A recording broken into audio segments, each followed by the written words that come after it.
జెబిపోం ప్రార్థించుకుందాం.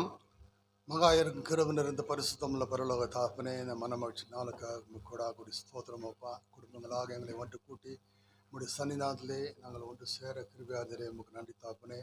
இந்த நேரத்தில் கூட ஆண்டரே நாங்கள் ஆராதனைக்கு என்று கூடி வந்திருக்கும் போது ஆராதனை கூட அடியினை தாங்க செல்வனை மறைத்து அடி என்னோட நீரை பேசும் என்ன பேச வேண்டும் நீர் சுத்தம் கொண்டு அதை பேச கிருபையாக மொழிபெயர்ப்பிலும் கூட உங்களுக்கு கிருபை இருக்கட்டும். அடியானை கூட காத்துக்கொள்ளும். மீண்டும் வருஷம் சம்பளத்தை பார்க்கிறோம். காத்துக்கொள்ளும் வாழ்த்து இயேசு கிறிஸ்துவின் நாமத்தில் ஆமென். మற்றొரு కర్తరాయ యేసు క్రీస్తుని నామములో మన అనేక అన్బిన్ వార్తలు. మరొకసారి ప్రభువైన యేసు క్రీస్తు నామం ద్వారా మీకు అందరికీ శుభములు. ఆరాధన కొరకై నిన్నోడు కూడా నాతో పాటు 1 కొరింథీయర్ మొదటి కొరింథీయులకు రాసిన పత్రిక 9వ అధ్యాయం 9వ అధ్యాయము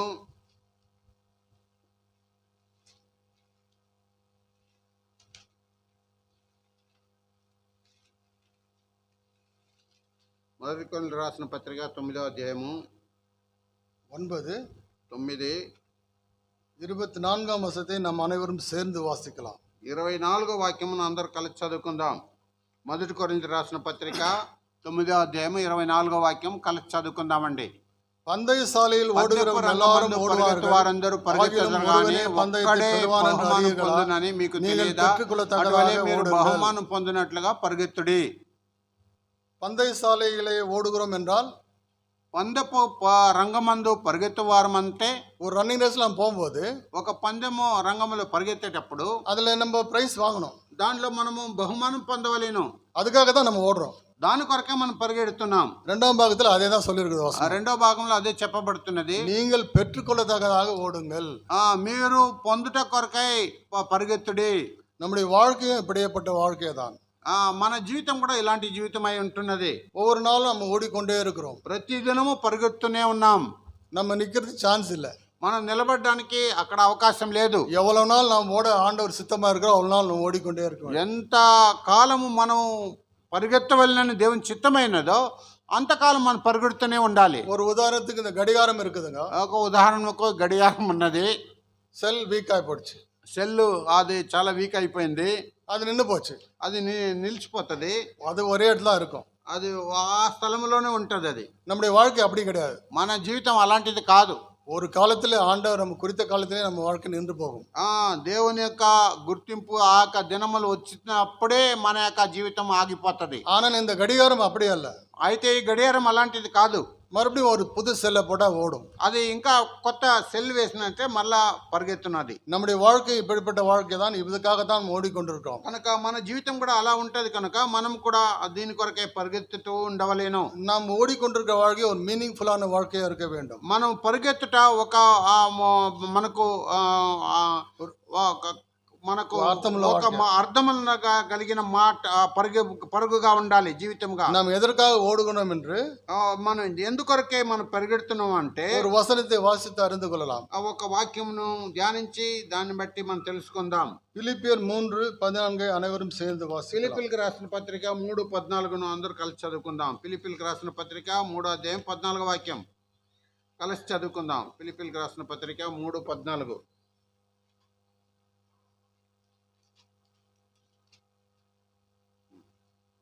ఫిలిప్పియర్ 3:14 అனைవரும் 3:14 కలిసి చదువుకుందాం. క్రీస్తు యేసునందు దేవుని ఉన్నత పిలుపునకు బహుమానమును పొందవలెనని గురి యొద్దకే పరిగెత్తుచున్నాము. நம்முடைய ஆண்டவராகிய நம்முடைய இயேசு நம்மை அழைத்த நோக்கமானது, మన ప్రభువైన యేసు మనం పిలిచిన ఉద్దేశం అంటే அந்த పరమ அழைப்பின் பந்தய பொருள், ఆ పరమ పిలుపును యొక్క అర్థం ఏంటంటే நமக்கென்று அவர் ஏற்படுத்தி இருக்கிற பரம எருசலேம், మన కొరకు సిద్ధపరిచిన పరమ యెరూషలేములో நமக்கு பரம எருசலேம் வேணுமா, మన పరమ యెరూషలేములో అవసరమా, இந்த అగ్నిగుండం వేணுமா என்பதை நாம் தான் డిసైడ్ பண்ண வேண்டும். ఆ యొక్క అగ్నిగుండం అవసరమా మనకు అని మనమే తీర్మానించుకోవాలి. அந்த పరమ எருசலேம் நமக்கு வேண்டும் என்றால், ఆ యొక్క పరమ యెరూషలేం కావాలని అనుకుంటే அந்த పరమ అழைப்பை பெற்ற நாம் ఆ యొక్క పిలుపును కలిగిన మనము அவருக்கென்று ఆయన కొరకై ఆరాధన చేసి அந்த పరమ అழைப்பின் பிரகாரம் நம்ம வாழ கற்றுக்கொள்ள வேண்டும். ఆ యొక్క పరమ పిలుపును అనుసరించి మనం జీవించడానికి నేర్చుకొనవలెను. అది మాత్రమే కాదు, இன்னொரு வசனத்தை கூட வாசிக்கலாம். ఇంకొక వాక్యం చదువుదాం. ரோமர் 1 రోమిల్కి రాసిన పత్రిక 1వ అధ్యాయము 21 நாம் அனைவரும் சேர்ந்து வாசிக்கலாம். 21వ వాక్యము కలిసి చదువుకుందామండి. రోమిల్కి రాసిన పత్రిక 1వ అధ్యాయము 21వ వాక్యం. அவர்கள் தேவனை మరియు వారు దేవుని ఎరిగి அவரை தேவனென்று ఆయనను దేవునిగా మహిమపరచ మహిమపరచలేదు, స్తోత్రయామనమిருந்து చెల్లింపనలేదు தங்கள் కానీ சித்தங்களினாலே తమ వాదములయందు వ్యర్థులైరి. உணர்வில்லாத அவருடைய இருதயம் వారి இருளடைந்தது. అవివేక హృదయం అంధకారమాయెను. இன்னொரு வசனத்தை கூட வாசிக்கலாம். ఇంకొక వాక్యం కూడా చదువుదాం. எரேமியா ఇర్మియా గ్రంథము 15:16 15:16. ఇర్మియా గ్రంథము 15:16. ఇర్మియా గ్రంథము அனைவரும் சேர்ந்து வாசிக்கலாம். ఇర్మియా గ్రంథము 5వ అధ్యాయము 15:16. అంజితం 15:16 15:16. உம்முடைய வார்த்தைகள் கிடைத்தவுடனே அவைகளை உட்கொண்டேன். உம்முடைய வார்த்தைகள் எனக்கு சந்தோஷமும் எனது மகிழ்ச்சியுமா இருந்தது. சேனைகளின் தேவனாய கர்த்தாவே, உம்முடைய நாமம் எனக்கு தரிக்கப்பட்டிருக்கிறது. எவ்வளவு அருமையான வசனம் பாருங்க. ఎంత మంచి వాక్యం చూడండి. ரோமர் 1:21 நமக்கு என்ன சொல்லுகிறது? రోమిల్కి రాసిన పత్రిక 1:21 మనకి ఏం చెప్పబడుతున్నది? அவரை அறிந்தும் நாம் அவரை அறியாதவர் தேவனை மகிமைப்படுத்தாமல் இருக்கிறோம். దేవుని ఎరిగి కూడా ఆయన దేవునిగా మహిమపరచలేదు. அவரை ஸ்தோத்திரியாமல் இருக்கிறோம். ఆయన కృతజ్ఞతాస్తుతి చెల్లింపను లేదు. தங்கள் சிந்தனைகளில் அவர்கள் உணர்வுள்ளார்கள். తమ వాదములందు వ్యర్థములేరి. அவர்கள் இருதயம் இருளடைந்திருப்பது. వారి అవివేక హృదయం అంధకారం ఆయను. இப்பேற்பட்ட நாம் ఇలాంటి మనము எரேமியா 15:16 பிரகாரம் பார்க்கும்போது ఇర్మియా 15వ అధ్యాయం 16వ వాక్యం చూసినట్టు எவ்வளவு அருமையா இருக்கிறது வாசித்து பாருங்க. ఎంత రమ్యంగా ఉన్నది చూడండి. உம்முடைய வார்த்தைகள் கிடைத்தவுடனே அவைகளை உட்கொண்டேன். నీ మాటలు నాకు దొరకగా నేను వాటిని భుజించితిని. நம்முடைய ஆராதனை இவ்விதமாக இருக்க வேண்டும். మన యొక్క ఆరాధన ఈ రీతిగా ఉండవలేను. ரோமர் 1:21 பிரகாரம் இருக்கக்கூடாது. రోమలు రాసిన పత్రిక 1:21 ప్రకారం ఉండకూడదు. எரேமியா 15:16 பிரகாரம் இருக்க வேண்டும். ఇర్మియా 15:16 ప్రకారంగా ఉండవలేను. கடைசி பாகத்துல பார்க்கும்போது உம்முடைய நாமம் எனக்கு தரிக்கப்பட்டிருக்கிறது. నీ నామము నాకు ధరింపచేసినావు. அவருடைய நாமம் நமக்கு தரிக்கப்பட்டிருக்கிறதால் ఆయన నామం మనకు పెట్టబడింది కనుక நாம் அவரை ஆராதிக்க வேண்டும். మనము ఆయన ఆరాధించవలెను. உங்களுடைய வார்த்தைகள் எனக்கு சந்தோஷமும் இறுதிக்கு மகிழ்ச்சியுமா இருக்கிறது. నీ మాటలు నాకు సంతోషమును, నా హృదయమునకు ఆనందమును కలుగు చేయుచున్నవి. எவ்வளவு அருமையான வார்த்தைகள், எவ்வளவு அருமையான ఎంత வசனம். రమ్యమైన మాటలు ఇవి. எனக்கு சந்தோஷமும் என் இறுதிக்கு மகிழ்ச்சியுமா இருந்தது. నీ మాటలు నాకు సంతోషమును, నా హృదయమునకు ఆనందమును కలుగు చేయుచున్నవి. அவருடைய நாமம் தரிக்கப்பட்ட நாம், ఆయన నా పేరు పెట్టిన మనము இப்பேற்பட்ட சந்தோஷத்தை அடைந்தவர்களா இருக்கிறோம். ఇలాంటి సంతోషమును పొందిన వారమై ఉండవలేను. அப்பேற்பட்டவர்களா இருந்தால் நாம் இந்த காலை வேளை அவரை ஆராதிக்கலாம். అలాంటి వారమైతే ఈ ఉదయకాలం మనం ఆరాధించవలేను. என் இருதயத்துக்கு மகிழ்ச்சியா இருந்தது. నా హృదయమునకు ఆనందమును కలుగ చేసిను. உங்களுடைய இருதயத்துல உண்மையான மகிழ்ச்சி இருந்தால், నా హృదయములో మన హృదయంలో నిజమైన ఆనందం காலை ఉన్నట్లయితే நேரத்தில் கண்டிப்பாக நீங்க ஆராதிக்க ఈ முடியும். ఉదయకాలం దేవుని ఆరాధించవలేను. இன்னொரு விஷயம் சொல்லுகிறேன். ఇంకొక కార్యం చెప్తున్నాను. நியூஸ் எவ்வளவு பேர் பாக்குறீங்கன்னு தெரியாது. நியூஸ் நான் பாக்குறது ரொம்ப వార్తలు ఎంతమంది చూస్తారో తెలియదు. నేను చూసే నాకు అలవాటు ఉన్నది. நேற்று தினத்துல இந்த నిన్నటి దినము டொனால்ட் ட்ரம்ப் என்ன சொன்னா தெரியுங்களா? డొనాల్డ్ ట్రంప్ ఏం చెప్పాడంటే, ஏறக்குறைய நான் ஒரு 8-10 போரை நிறுத்திட்டு இருக்கேன் அப்படின்னாரு. నేను దాదాపు 8-9 యుద్ధములను ఆపేస్తున్నాను అన్నాడు. ஆனாலும் అయినా కూడా இந்த ரஷ்யா உக்ரைன் போரை என்னால் நிறுத்த முடியாது. రష్యా ఉక్రెయిన్ యొక్క యుద్ధమును నేను ఆపలేకపోయానే. ரொம்ப కష్టமா சொன்னாரு. చాలా కష్టముగా మాట్లాడాను. போரை நிறுத்துறவரு டொனால்ட் ட்ரம்ப் கிடையாதுங்க. యుద్ధమును ఆపేవాడు డొనాల్డ్ ట్రంప్ కాదు కాదండి. போரை நிறுத்துறவங்க நீங்களும் நானுமா தான். ఆ యొక్క యుద్ధమును ఆపేవారు మీరు నేనే. சமாதானத்துக்காக நம்ம ஜெபிக்கிறோம். సమాధానం కొరకే మనం ప్రార్థన ஆண்டவர் చేస్తున్నాం. கிரியை செய்யறாரு. ప్రభు క్రియ చేయించున్నాడు. டொனால்ட் நடுவுல ட்ரம்ப் நடுவுல ஒரு மீடியேட்டர். డొనాల్డ్ ట్రంప్ మనకు మధ్యవర్తి. நமக்கென்று ஆண்டவர் அவரை ஏற்படுத்தி இருக்கிறார். మన కొరకే ఆయనను సిద్ధపరిచున్నాడు. இப்பேற்பட்ட டொனால்ட் ட்ரம்ப்க்கு, ఇలాంటి డొనాల్డ్ ట్రంప్ కు ஒரு வேதையான காரியத்தை நான் டிவில பார்த்தேன். ఒక వేడుకైన కార్యమును నిన్న టీవీలో இஸ்ரேல் பாலஸ்டைன் அங்கேயும் போர் ஆகிக்கொண்டு தான் இருக்குது. இஸ்ரேல் பாலஸ்டைன் ఇజ్రాయెల్ ప్యాలెస్ లో కూడా అక్కడ యుద్ధం జరుగుతూనే ఉన్నది. இந்த காசா ஸ்ட்ரிப்ல గాజాలో అనేక மக்கள், అనేక ప్రజలు மிகவும் பஞ்சத்தோடு, ఎంతో క్షామం కలిగి, பசியும் பட்டினியுமாக. ఆకలి దప్పులతో ఉన్నారు. நேற்று தினத்தை நான் பார்த்தேன், ரொம்ப வேதனையான விஷயம். నిన్న దినం నేను చూశాను, ఎంతో వేదనకరమైన కార్యం. சின்ன சின்ன பிள்ளைங்க, தாய்மாருங்க, చిన్న చిన్న పిల్లలు, తల్లులు, அந்த பிள்ளைகளோட பாத்திரம் பெருசா இருக்குது. ఆ యొక్క పిల్లల యొక్క ఆ యొక్క పాత్ర ఎంతో పెద్దదిగా ఉన్నది. அவங்களுக்கு சாப்பாடு கொடுக்க வந்திருக்காங்க. వారికి భోజనం పెట్టడానికి వచ్చి ఉన్నారు. கஞ்சி என்ன கொடுக்குறாங்க, ఒక గంజి పోస్తున్నారు. அந்த சின்ன பிள்ளைகளோட பாத்திரம் பெருசாகுது. ఆ పిల్లల యొక్క పాత్ర ఎంతో పెద్దదిగా ఉన్నది. பாத்திரம் அவ்வளவு பெருசுதான், ఆ పాత్ర పెద్దదే. ஆனா அவங்க மொண்டு ஊத்துட்டு ஒரு சின்ன ஜக்ல இருந்து மொண்டு ஊத்துறாங்க. ఒక చిన్న జగ్గులో నుంచి ముంచి పోయిచున్నారు. ஆண்டவர் உங்களையும் என்னையும் கூட எவ்வளவு அருமையா படிச்சிருக்காரு பாருங்க. ప్రభు నిన్ను నన్ను ఎంత ప్రేమగా మమ్మల్ని సిద్ధపరిచినాడు. 3 வேளை நிம்மதியா நம்ம சாப்பிடுறோம். 3 వేళల్లో మనం నెమ్మదిగా మనం భోంచేస్తున్నాం. நம்ம ஒரு சில நேரத்துல நம்ம யோசிக்கணும் மற்ற விஷயங்களும் கூட. కొన్ని సమయంలో మనం వాటిని అన్ని గురించి ఆలోచించాలి.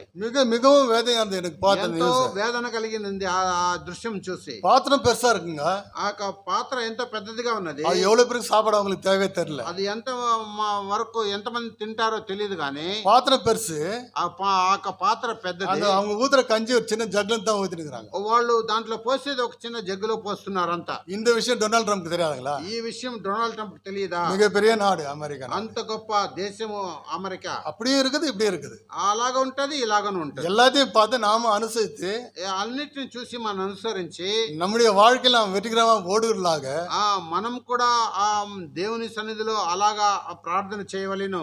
வெற்றிக்குள்ள தக்கவர்களாக நாம் ஓடுகிறோம் என்பதை நாம் మనం వాటిని పొందదగినట్లుగా మనం పరిగెత్తవలెను. அநேக காரியங்கள் நடைபெற்ற நாட்களில் అనేక కార్యములు ఈ దినాల్లో జరుగుతూ ఉన్నవి. மிகவும் தெளிவாக தெரிகிறது, நாம் கடைசி காலங்களில் வாழ்ந்து கொண்டிருக்கிறோம். ఎంతో తేటగా మనకు బయలుపరచబడుతున్నది ఆఖరి దినములో ఉంటున్నామని. மிகவும் ஜாக்கிரதையாக இருக்க வேண்டும், ఎంతో జాగ్రత్త కలిగి ఉండవలేను.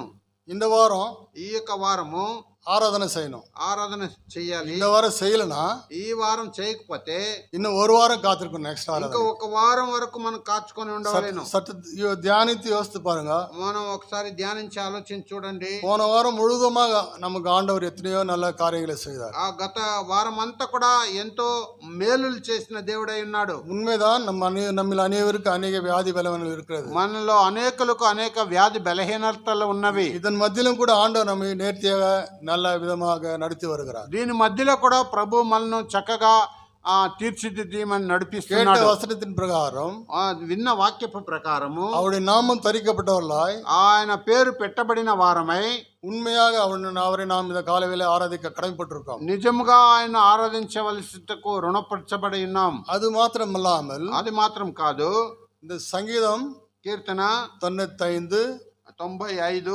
96, కీర్తన గ్రంథం 95, 97, 96, 97, 98, 98 இதுல எல்லாம் நாம வாசிக்கும் போது ఈ అధ్యాయాన్ని మనం ధ్యానించేటప్పుడు ஒரு அருமையான காரியத்தை பார்க்கிறோம். ఒక మంచి కార్యం చూస్తున్నాం. கர்த்தரை நாம் எப்படி துதிக்க வேண்டும் என்பது சொல்லி இருக்கிறது. ప్రభువుని ఏ రీతిగా ఆరాధించవలనని చెప్పబడి ఉన్నది. 95 முதல் வசனத்துல பார்க்கும்போது 95 మొదటి వాక్యం చూసినప్పుడు நம்முடைய கர்த்தரை கம்பீரமாய் பாடி రండి యెహోవాను గూర్చి ఉత్సాహధ్వని చేయుదుము. நம்முடைய ரட்சணை கன்மலையை, మన రక్షణ దుర్గమ్మను బట్టి సంగీతం పన్నుకడుவோம், సంతోషగానము చేయుదుము. நம்ம இவ்விதமா ஆராதிக்கிறோமா? మనం ఈ రీతిగా ఆరాధిస్తున్నామా? சற்று யோசனை பண்ணி பார்க்க வேண்டும். ఆలోచించి చూడవలేను. 96 படிக்கலாம் முதல் வசனத்தை. 96 మొదటి వాక్యం చూద్దాం. கர்த்தருக்கு புதுப்பாட்டை பாடுங்கள், பூமியின் குடிகளே எல்லாரும் கர்த்தருக்கு பாடுங்கள். యెహోవా మీద కొత్త కీర్తన పాడుడి, సర్వ భూజనులారా యెహోవా మీద పాడుడి. கர்த்தருக்கு நாம் புதுப்பாட்டை பாடுகிறோமா? యెహోవాకు కొత్త కీర్తన పాడుచున్నామా? இந்த நாளிலே நம்முடைய ஆராதனை மூலம் அவருக்காக பாட்டு பாடுவோம். ఆ యొక్క ఆరాధన ద్వారా ఆయన కొరకే పాట పాడుదాము. 97 கூட முதல் வசனத்துல பார்க்கும்போது 97 కూడా మొదటి వాక్యం చూసేటప్పుడు கர்த்தர் ராஜரீகம் பண்ணுகிறார், యెహోవా రాజ్యము చేయుచున్నాడు, பூமி பூரிப்பாகி భూలోకము ఆనందించును గాక, திரளான தீவுகள் மகிழ கடவது, దీపములన్నీ సంతోషించును గాక. நம்முடைய தேவன் நம்மை ராஜரீகம் பண்ணுகிற தேவன். మన దేవుడు మన మీద రాజ్యం చేసే దేవుడై ఉన్నాడు. இந்த பூமி பூரிப்பாகி இருக்கிறது, ఈ యొక్క భూలోకము ఆనందించుతున్నది. இந்த பூமியில் உள்ளவர்கள் நாம் மகிழ்ந்து காணப்படுகிறோமா? ఈ యొక్క భూలోకంలో ఉన్నవారు మనం அப்படிப்பட்டவர்களா இருந்தால் தேவனை உண்மையாக ஆராதிக்க முடியும். మనం అలాంటి వారు ఉన్నట్లయితే నిజముగా దేవుని ఆరాధించవలెను. సంగీతం 98 முதல் வசனத்திலே வாசிக்கலாம். కీర్తన 98 మొదటి వాక్యములో கர்த்தருக்கு புதுப்பாட்டை பாடுங்கள், ఆయన గురించి కొత్త కీర్తన పాడుడి. அவர் அதிசயங்களை செய்திருக்கிறார். యెహోవా ఆశ్చర్యకార్యములు చేసి ఉన్నాడు. அவருடைய வலதுகரம் அவருடைய பரிசுத்தபையும் ரட்சிப்பை உண்டாக்கினது. కనుక ఆయన దక్షిణాస్తము ఆయన పరిశుద్ధ బాహు ఆయనకు విజయం కలుగు చేసి ఉన్నది. நாம் நன்றாக அறிவோம், நம் முன்னிலே பாவிகளும் பிரதான பாவிகள் என்று நன்றாக அறிவோம். మనం నిజముగా తెలుసు మనం పాపుల్లో ప్రధాన పాపులమని. இப்பேற்பட்ட பாவிகளின் பாவத்தை அவரேற்று ఇలాంటి పాపుల యొక్క పాపమును ఆయన తీసుకొని நமக்காக அவர் மரித்து మన కొరకు ఆయన చనిపోయి இந்த பெரிதான ரட்சிப்பை நமக்கு கொடுத்திருக்கிறார். ఇంత గొప్ప రక్షణ మనకు అనుగ్రహించినాడు. இந்த பெரிதான ரட்சிப்பை அடைந்த நாம் ఈ యొక్క గొప్ప రక్షణ పొందిన మనము இந்த காலை நேரத்தில் அவர் ஆராதிக்க முடியுமா? ఉదయ కాలము ఆయన్ను ఆరాధించగలమా? சற்று யோசித்து பாருங்கள். ఆలోచించి చూడండి. உலகத்தின் காரியங்களும் யோசித்து பாருங்கள். లోక కార్యములను ఆలోచించి చూడండి. அதற்காகவும் ஜெபிங்கள். దాని కొరకు ప్రార్థన చేయండి. ஆண்டவர் நமக்கு செய்த அநேக எண்ணற்ற நன்மைகளுக்காக நம்ம ஆராதிக்க கடமைப்பட்டிருக்கிறோம். మనకు చేసిన అనేక మేలును బట్టి ప్రభును ఆరాధించడానికి స్తుతించడానికి బద్దలమైనాము. அதே நேரத்தில் நம்ம தேவன் எப்பேற்பட்ட தேவன் என்று தெரிந்து ஆராதிக்க வேண்டும். అదే సమయంలో ఆ దేవుడు ఎలాంటి దేవుడని మనం ఎరిగి ఆరాధించవలేను. அதே நேரத்தில் சங்கீதம் 95:3 வசனத்தை வாசிக்கவும். 95:3 95:3 కీర్తన 95:3ను మనం చదువుతాం. கர்த்தரே மகாதேவனும் எல்லா தேவர்களுக்கும் மகாராஜனுமாயிருக்கிறார். యెహోవా మహాదేవుడు దేవతలందరికీ పైన మహత్యం గల మహారాజు. நம்முடைய தேசத்திலே இருவடாக ரூல்ஸ்களை மாற்றிக் கொண்டிருக்கார்கள் அல்லவா? మన దేశంలో ఒకరినొకరు మార్చుకొంచున్నారు కదా. ஜனநாயகம் போய் ఆ యొక్క రాజ్యాంగం పోయి సర్వాధికారం உள்ள ஆட்சியை ஆள பார்க்கிறார்கள். సర్వాధికారం గల యొక్క ఆ ఏలికను వారు చూస్తున్నారు. அவர்கள் டைம் ஆல்மோஸ்ட் போய்விட்டதாக நாம் సంతోషపడணும். యాక్చువల్గా కనుక వారి యొక్క సమయం అంతా గతించిపోయిందని మనం సంతోషపడవలేను. கூடிய சீக்கிரத்தில் ஆண்டவர் எல்லாவற்றையும் மாற்றி விடுவார். ఆ యొక్క చాలా దగ్గరలో అందరినీ మార్చివేస్తాడు. அதற்காக நம்ம ஊக்கமாக ஜெபிக்க கடமைப்பட்டிருக்கோம். దాని కొరకే మనము భారం కలిగి ప్రార్థించవలేను. நம்முடைய கர்த்தர் மகாதேவன், మన ప్రభు మహారాజు, எல்லா தேவருக்கும் மேலான தேவன், ఆ దేవతలందరికి పైన గల దేవుడు, மகாராஜன், మహారాజు. இப்பேற்பட்ட தேவனை ఇలాంటి దేవుని இந்த காலை நேரத்திலே ఈ ఉదయ కాలము அவரை ஆராதிக்க நாம் கடமைப்பட்டிருக்கோம். ఆయన ఆరాధించటకు మనం రుణస్థలమైనాం. அது மாத்திரமல்ல, అది మాత్రం కాదు. 6ஆம் வசனத்தை பார்க்கும்போது అదే అధ్యాయం 6వ వాక్యం చూసేటప్పుడు நம்மை உண்டாக்கின கர்த்தருக்கு முன்பாக நாம் பணிந்து குனிந்து முழங்காற்படிய கடவும் வாருங்கள். ఆయన మన దేవుడు, మనం ఆయన పాలించు ప్రజలము, ఆయన మేపు గొర్రెలము, రండి నమస్కారం చేసి సాగిలపడదము. 7ஆம் வசனமும் கூட 7వ వాక్యం కూడా அவர் நம்முடைய தேவன், ఆయన మన దేవుడు, அவர் மேய்ச்சலின் ஜனங்களும், ఆయన మన పాలించు ప్రజలము, அவர் கைக்குள்ளான ஆடுகளுமாமே. ఆయన మేపు గొర్రెలము. 8ஆம் வசனம் கூட 8వ వాక్యము இன்று அவருடைய சத்தத்தை கேட்பீராகில், నేడు మీరు ఆయన మాటను అంగీకరించిన ఎడల ఎంత మేలు. 7వ వాక్యం మధ్య భాగంలో ఉందండి. అది వనాంతరத்திலே కోపం పుట్టిన போதும் అరణ్యమందు మేరీబా మీరు కఠినపరుచుకున్నట్లు, சோதனை நாளில் நடந்தது போலவும் మిస్సాధనమందు మీరు కఠినపరుచుకున్నట్లు உங்கள் இருதயத்தை கடினப்படுத்தாதேயுங்கள். మీ హృదయములను కఠినపరచుకునకుడి. நம்முடைய உண்மையான நிலைமை நாம் அறிந்து మన నిజమైన పరిస్థితిని మనం ఎరిగిన వారమై இந்த மகாதேவனை, ఈ యొక్క మహాదేవుని, எல்லா தேவர்களுக்கும் மேலான தேவனை, ఆ దేవతలకందరికి పైన గల దేవుని, இந்த மகாராஜனை, ఈ యొక్క మహారాజును, நமக்கு ரட்சிப்பு கொடுத்த தேவனை, మనకు రక్షణ అనుగ్రహించిన దేవుని இந்த காலை நேரத்திலே ఈ యొక్క ఉదయ కాలమున அவரை ஆவியோடும் உண்மையோடும் தொழுது கொள்ள கடமைப்பட்டிருக்கிறோம். ఆయన ఆత్మతో సత్యంతో ఆరాధించటకు, నిజముగా ఆరాధించటకు మనం రుణస్థలమై ఉన్నాము. அது మాత్రమல்ல, అది మాత్రమే కాదు, సంగీతం 100 కూడా படிக்கலாம். కీర్తన 100వ అధ్యాయము கடைசி வசனம், ఆఖరి వాక్యము. கர்த்தர் நல்லவர், அவர் கிருபை என்றென்றைக்கும், அவருடைய உண்மை தலைமுறை தலைமுறைக்கும் உள்ளது. యెహోవా దయాళుడు, ఆయన కృప నిత్యముండును, ఆయన సత్యము తరతరములుండును. கர்த்தர் நல்லவர், ప్రభు దయాళుడు, நம்முடைய தேவன் நல்லவர், ఆయన మన దేవుడు దయాళుడు, நம்மை உண்டாக்கின தேவன் நல்லவர், మనను సృష్టించిన దేవుడు దయాళుడు, நம்மை ரட்சித்தவர் நல்லவர், మనను రక్షించిన దేవుడు దయాళుడు. அவருடைய கிருபை ఆయన కృప என்றென்றைக்கும் నిత్యముండును, அவருடைய உண்மை ఆయన సత్యము தலைமுறை தலைமுறைக்கும் உள்ளது. తరతరములుండును. இந்த உண்மையான தேவனை இந்த காலவேளையில் நாம் ஆராதிக்க ఈ வந்திருக்கிறோம். సత్యమైన దేవుని ఉదయకాలం ఆరాధించడానికి చేరి వచ్చిన ఉన్నామండి. அவர் மூலமாய் அநேக கிருபைகளை பெற்ற நாம் அவரை ఆయన ஆராதிக்கிறோம். ద్వారా అనేక కృపలు పొందిన మనము ఆయన ఆరాధించవలెను. இரண்டாம் வசனத்தின் பிரகாரம் రెండో వాక్య ప్రకారంగా 100వ అధ్యాయం రెండో వాక్య ప్రకారంగా மகிழ்ச்சியோடைய கர்த்தருக்கு ஆராதனை செய்து సంతోషముతో యెహోవాను సేవించుడి, ஆனந்த சத்தத்தோட அவர் சந்நிதியில் வாருங்கள். ఉత్సాహ గానం చేయొచ్చు ఆయన సన్నిధికి రండి. இப்பேற்பட்ட அழைப்பை பெற்ற நாம், ఇలాంటి పిలుపును పొందిన మనము, இந்த பரம அழைப்பை பெற்ற நாம், ఇక పరమ పిలుపును పొందిన మనము அவருடைய பந்தய பொருளுக்காக, ఆయన యొక్క పరుగు పందెం కొరకై, அந்த பரம எருசலேமுக்காக, ఆ పరమ యెరూషలేము కొరకై, அந்த நித்திய வாழ்வுக்காக, ఆ నిత్య జీవితం కొరకై இந்த கால நேரத்திலே ఈ ఉదయ కాలము நம்முடைய தேவனை మన దేవుని ஆவியோடும் ఆత్మతోను உண்மையோடும் ఆ సత్యముతోను அவரை தொழுது கொள்வோம். ఆయన ఆరాధించుదాం. கொடுத்த வாக்கியங்களுக்காக தேவனுக்கு దేవుడు ఇచ్చిన వాక్యం బట్టి దేవుని స్తుతిద్దాం. దేవుడు ఆ వాక్యం దీవించును గాక.